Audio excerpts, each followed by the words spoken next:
What is up, guys? Welcome back to another video. This is going to be another review. This is the Himiway Escape step-through style moped bike. So let's get started.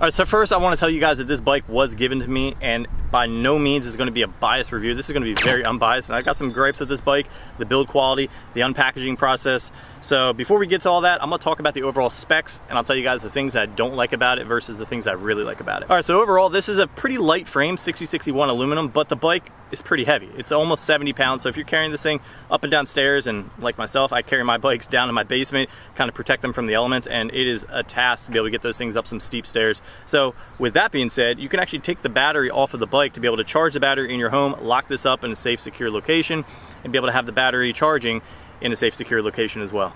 Speaking of the battery, it is a 48-volt battery, which charges about 3 to 6 hours, kind of ranging depending on the watt usage that comes out of your home. The hub motor setup is a 750 watt motor setup, and other comparable bikes might be like a Juice or an Aero Rider X-Class, but with the dual suspension you see here, maybe an Aero Rider Grizzly, which I have both of these bikes, we can do a little trio comparison. So drop a comment below if you want to see that in the near future. Like I said earlier, this is a beach cruiser style bike, so the 35+ mile range will definitely suffice for that area, because you have an option to have a basket on the front, which this bike did not come with it, which I was kind of hoping that it did in the packaging, but it came with a back tray to be able to kind of carry maybe a basket on the back, groceries. So like I said earlier, this is a step-through style frame, not like necessarily an X-Class or a Grizzly where you have to step over the frame, and other manufacturers have that as well. The step-through part actually makes it pretty convenient if you're, let's just say, towing a child carrier on the back, or you have a bunch of groceries on the front and back, or even like a side saddle for your surfboard to be able to kind of take, you know, on the beach. Like I said, this is a beach style looking bike, and down at the beach you might want to get somewhere in a hurry. So this thing can go upwards of 22 miles per hour. They do have an unlock code, which I haven't received quite yet. It does go up to 28 to 30 miles per hour, which we'll be testing here in the near future. But that is also depending on your payload weight. So I would say that that probably ranges between somebody that weighs 150 to 160 pounds. I weigh 184 pounds. This says it holds up to 330 pounds. Maybe that's a payload weight or towing weight, but I imagine you could probably tow some pretty cool stuff with this and have an extra passenger. So 330 pounds is definitely a big plus. All right, so this bike comes with a 750 watt single motor. So single motor might be for you if you're just kind of looking to cruise, but a lot of these bikes are coming with dual motor. So with the dual suspension you see here, a great comparison might be an Aero Rider Grizzly, which also comes with a dual motor. It used to be a 750 watt motor, now it's a 1000 watt motor setup, front and rear with full suspension. So kind of, you know, you want to kind of see what you want to buy there, because the Aero Rider Grizzly is going to be a lot more money compared to this. But if you're looking just for a cruiser style bike, this one might be just for you, and kind of getting you at that right speed between 22 and 25 miles per hour. But the Grizzly, I've gone to almost 40 miles an hour with that thing. I think it's pretty insane. Now the suspension is adjustable. So it's a coil suspension. You can adjust it on the fork as well as the rear. It is pretty stiff, which makes for pretty good jumping. So let's go get jumping and we'll talk a little bit more about the bike.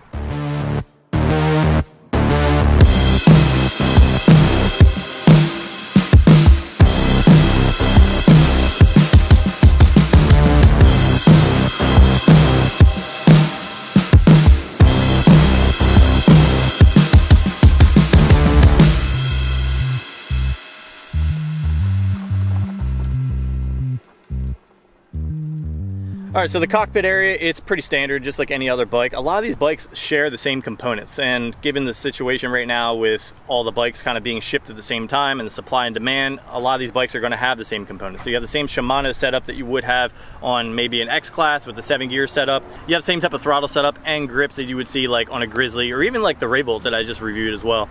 Now, the power setup is actually pretty nice. The button setup that they use here is, I would say, a little bit better than Aero Rider ones I've used, a little more intuitive. The display you can see really, really well during the daytime, which is also a plus.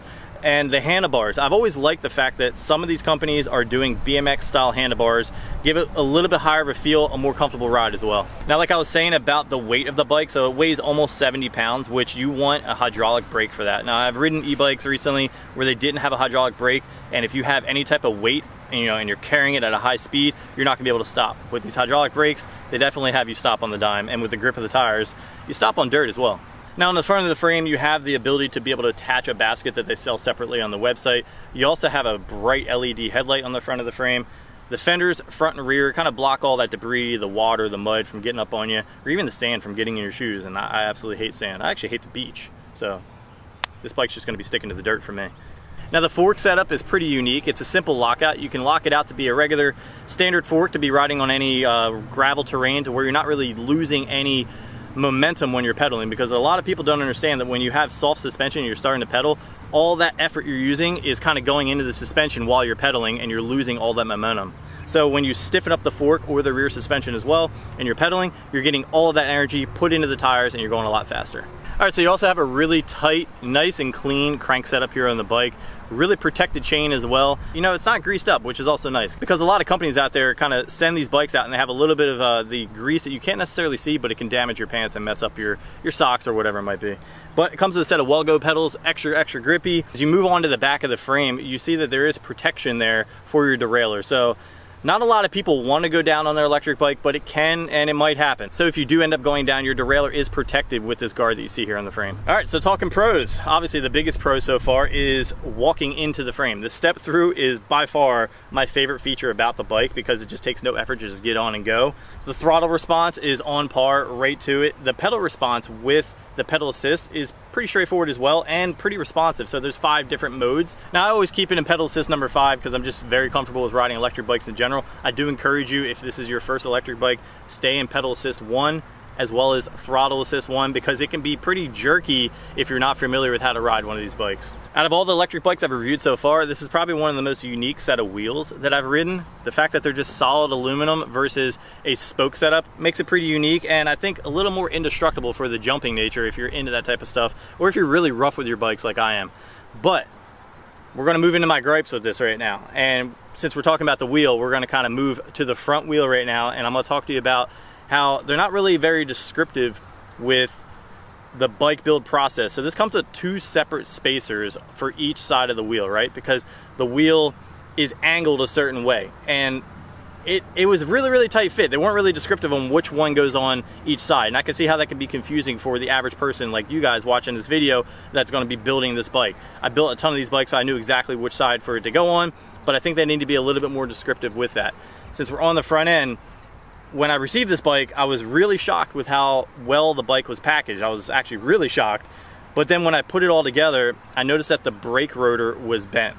And I don't know if that happened maybe in the actual manufacturing process or the packaging process, and just, with it coming to my house. So that is one thing I had to manipulate and kind of make work to be able to make this bike and really not make any squeaky noise as I'm riding.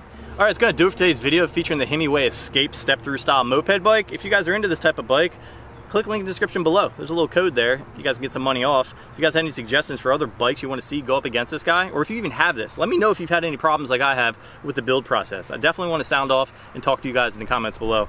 With that being said, if there's any other suggestions or future videos you guys want to see in the near future, put them in the comments below. If you guys like this video, drop a like. If you love it, hit the subscribe button, and I'll catch you in the next one.